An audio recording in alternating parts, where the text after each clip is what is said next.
We're rapidly approaching the Christmas mark in the Premier League, so today I'm going to be giving you my Premier League team of the season so far. As you can see, I've got loads of suggestions in there, and there are so many contentious issues, particularly in the forward line. Saka versus Salah. Does Haaland start? I think come the end of this video, I would be surprised if Haaland's starting in my 11, but you'll have to see later on. Does Palmer even make it? I don't know. Let's figure it out. Okay, let's start with the goalkeepers. 4 options. 3 of them were my suggestions. There was also an extra name thrown into the mix from loads of you guys on Twitter. First and foremost, Onana, Kelleher, Raya and Verbruggen are all having outstanding seasons. I didn't have Verbruggen initially as part of my 4, I'm not going to lie. I think he's had a really solid campaign. Definitely improved on last year and made that number 1 shirt his own ahead of Jason Steele. But I think he's a little bit behind Raya, Kelleher and Onana. Now let's not also forget that Alisson, who is the best goalkeeper in the league when he's fit and firing, has played a similar number of minutes to Kelleher and kept a similar number of clean sheets. But having said all of that, I think we have to talk about Kelleher if we're going to talk about Liverpool goalkeeper. For me, he has gone to entirely new heights under Arne Slot and looks almost the equal of Alisson, which to say of your number 2 is frankly remarkable. He might only have kept, 3 clean sheets. I think his XG prevented isn't amazing. It's sort of middle of the pack for Premier League goalkeepers, but his actual stature in goal for Liverpool has been amazing, and it's very difficult to don that Liverpool goalkeeper shirt when you're taking over from a keeper as legendary as Alisson is, and Kelleher's made it look seamless. He has been utterly remarkable, so totally legitimate contender. David Raya started the season on fire. Don't think he's been quite as good recently, but there's no doubt across the first 6 weeks of the season, he was probably the outstanding goalkeeper in the league. We also, though, have to talk about Andre Onana. Now, people in the comments will be hammering me here. They'll be saying, oh, the Man United bias is creeping out. Kind of. That's probably true to an extent because I watch more Manchester United than any other team, but it's undeniable that his underlying numbers are the best in the league. His XG prevented is nearly 2 goals more than the closest goalkeeper. It's up and around 4.7 expected goals prevented so far this season. He's the clean sheet leader as we stand in the Premier League as well, as remarkable as that is because he's played behind a pretty rotten defence at times. His distribution remains excellent, and some of the actual saves he's made have been remarkable. They're certainly up there with the David Raya double save in the Champions League. I think to the double save against Fenerbahce. I think to the double save against Crystal Palace. He's made some amazing instinctive reactive saves. So combine that with the numbers. Do we have to side with Onana? I'm really tempted. Really tempted. But to me, Liverpool have just been so good at the back. Kelleher has worn that Alisson shirt like it's the weight of a feather. Not like it's one of the heaviest shirts to pull on in club football, which it absolutely is. I'm going to go Kelleher ahead of Onana just. Okay, let's go to the left-back slot. Let's start there because some interesting names, really. Milos Kerkez is getting a lot of love on Twitter, and rightly so. He has been outstanding for Bournemouth, a press leader. If you haven't seen it already, him at the weekend. His off-the-ball pressing numbers are insane. He's so energetic and physical that we really have to talk about him getting a major move, if not in January, next summer. So he's a totally legitimate shout for this left-back slot, as is Cucurella. Cucurella's revitalisation over the last year, really, has been amazing to see. Let's not forget, last summer, he was nearly joining Manchester United on loan. That deal fell through because he was cup-tied in the Carabao Cup. Now, he's one of the most outstanding 1v1 defenders in the Premier League when he's up against an elite-level winger. He's so aggressive, in your face, that if you're Saka or Salah, you just don't want to face him. So I think they're legitimate shouts, but I do think it's been Josko Gvardiol. I know he's had a couple of suspect moments over the last month or so, not even that, over the last 3 weeks, but we cannot forget the first 10 game weeks of the season where he was maybe the outstanding left back in world football. In fact, if we have a look at them comparatively, there's no doubt Milos Kerkez's aggressiveness really shows through. You see his ground duel success rate, for instance, similar level to Josko Gvardiol. In fact, identical at 62.71. But Josko Gvardiol, in nearly every other category you'd want from a fullback, really dominant. His on-the-ball ability is amazing, as we know, upwards of a 93% pass accuracy, but he wins plenty of aerial duels as well. His crossing accuracy is immense. Everything about him is well-rounded. Not only is he good off the ball, he's also chipped in with major goals. I think, how many has he scored this season? 3 already from the fullback slot. Super impressive given his age. But let's not forget he was one of the most expensive defenders of all time. So I don't want to say it was unexpected. I just think he has been better than Kirkes and Cucurella, despite the fact Man City have been a shambles over the last few weeks. At right back, we've got 3 more suggestions. Trent, Mazraoui, and Ola Aina.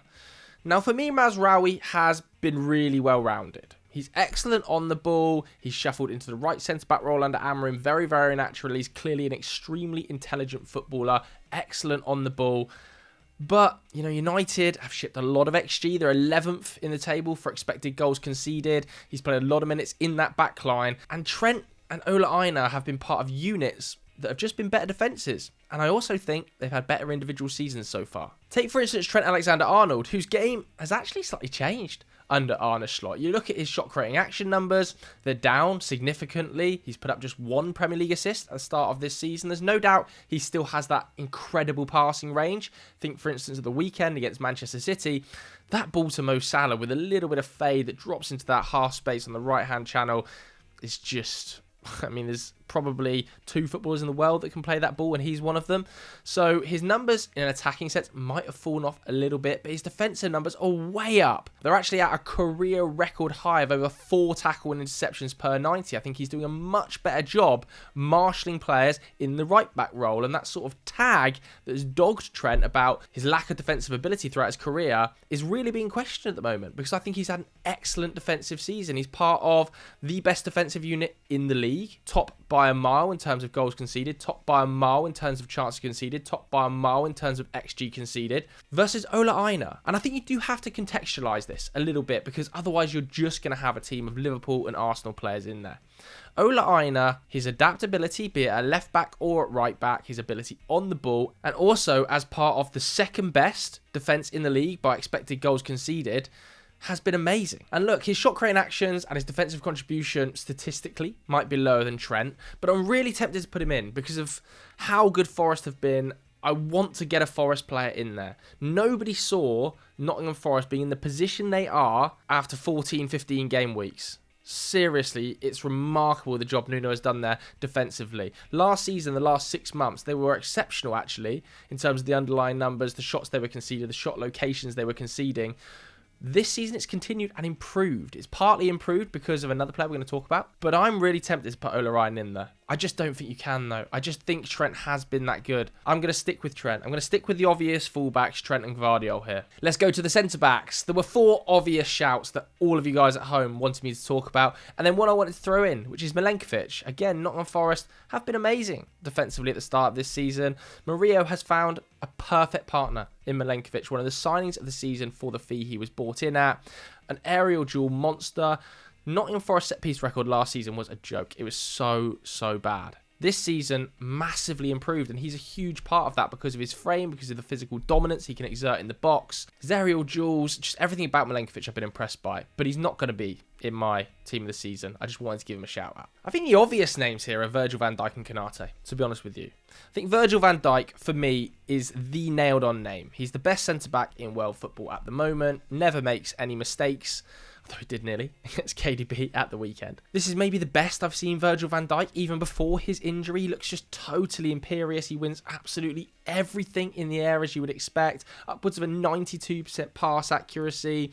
He's so deadly and incisive in his progressive passes as well in this slot system. I just think he's a remarkable player. Like, definitely has to be in the 11. So that leaves 3 players for 1 slot. Konate, Saliba and Gabriel. Konate, first and foremost, has taken huge strides forward in his fitness, but also his all-round game. His ability to cover the space behind the fullback, the ball's over the top, and that high line he's just scary if he's chasing you down. He's also cut all those sort of errors in his game out of it. So he is really standing out to me in my mind. Again, William Saliba never puts a foot wrong on the ball, as you can see from his 95% pass accuracy this season, and it is very, very rarely beaten in duels, especially ground duels. You never see players running past him. He just knocks players off like he's at under 15s level. 74% ground duel success rate is ridiculous. Like Van Dijk, 50%. Gabriel, 58%. Ibrahim Konate, see, 7 is such a big jump. Scary in 1v1 situations. But also Gabriel. Do you have to take into account Arsenal's danger at set pieces? Because he is about 90% of it. If he's not on the end of it scoring goals, he's scored 3 this season. He's taken 14 shots as well, by the way. He's causing such havoc that somebody else gets on the end of it. Teams are having to double up on him because he's such a threat and that's leaving space for somebody else. And I think, for me, the set pieces have been so vital to how Arsenal score goals and open teams up that I'm kind of siding with Gabriel. Am I really siding with Gabriel? Just because of a set piece pattern. Like, Nicholas Jover's doing cartwheels. No, I don't think I can. I don't think I can side with him just because of set pieces. I'm going to go with Konate and Van Dijk, which means 4 of my back 5 are Liverpool. I've got to come away from Liverpool in this 11. The thing is, they've just been so clearly the best team in the Premier League. So clearly. 18 wins from 20 games to all competitions is ridiculous. A lot of Arsenal fans will be saying that should have been Gabriel or Saliba in there. But I just don't think defensively they've been quite as solid as last year. Whisper it. The underlying numbers are not as good. They've conceded much better chances. And a lot of that is game state related because of the red cards. But has Konate put a foot wrong? He's played so many games, and I think the injury over the next 5 to 6 weeks will really challenge Liverpool. Into the midfield, the deeper line positions, we've got 4 names to pick from. Tielemans, Baleba, Gravenberch, and Caicedo. For me, this is a tap-in. I think Tielemans started the season really well, and people weren't talking about him being maybe Aston Villa's most vital player, certainly their best midfielder. You think now he's putting up 2.5 key passes per 90, over 7 progressive passes, which is in the top 5% of European midfielders for. He's also in the top 10% for passes, assists, expected assists.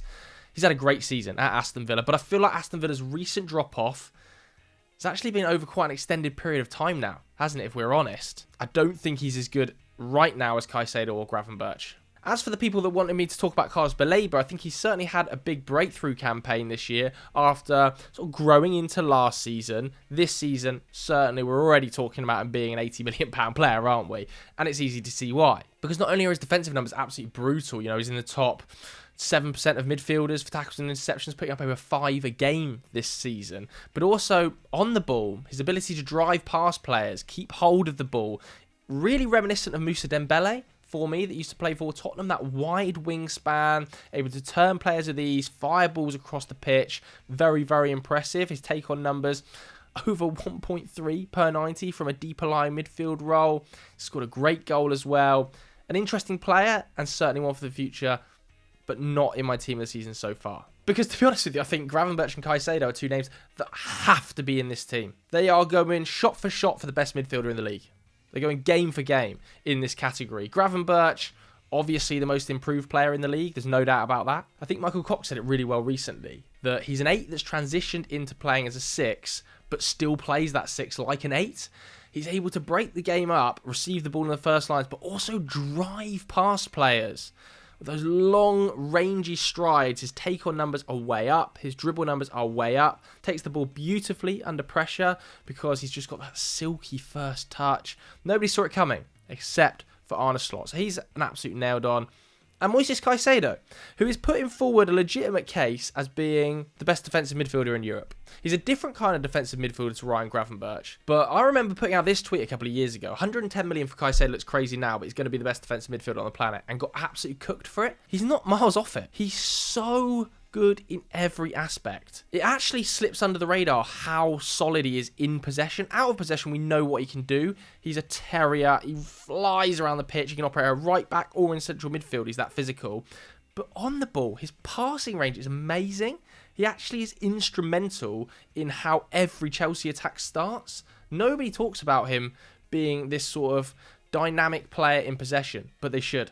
And they will over the next year and a half. He's been so good this season. Like, that has to 100% be a lock for your 2 deep line midfield positions. In the attacking midfield areas, I think there are 3 options that we should be talking about here. Nobody on Twitter was suggesting him, but I want to talk about Mikkel Damsgaard first and foremost. Like, he's not going to make the 11. It's very clear he's not going to make the 11.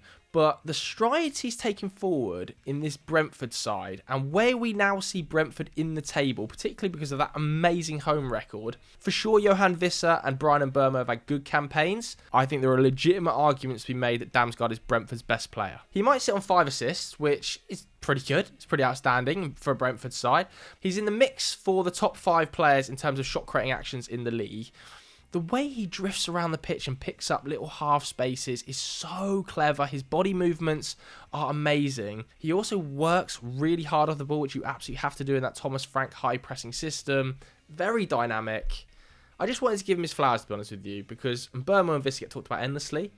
But Damsgaard, given that last season was a bit part player, is having one of his best seasons ever. He's not in the 11 though. So it really comes down to Cole Palmer versus Kulusevski for this role. Kulusevski has definitely been one of the league's best players, one of the best all-round footballers the Prem has to offer that can play 4 or 5 different positions. I truly believe that if you asked it of him. He's been Tottenham's best player both statistically and with the eye test this season. Yes, he might just have, I think, 6 or 7 goal involvements, but there's no doubt when you watch him, everything goes through him. He drives the ball beautifully.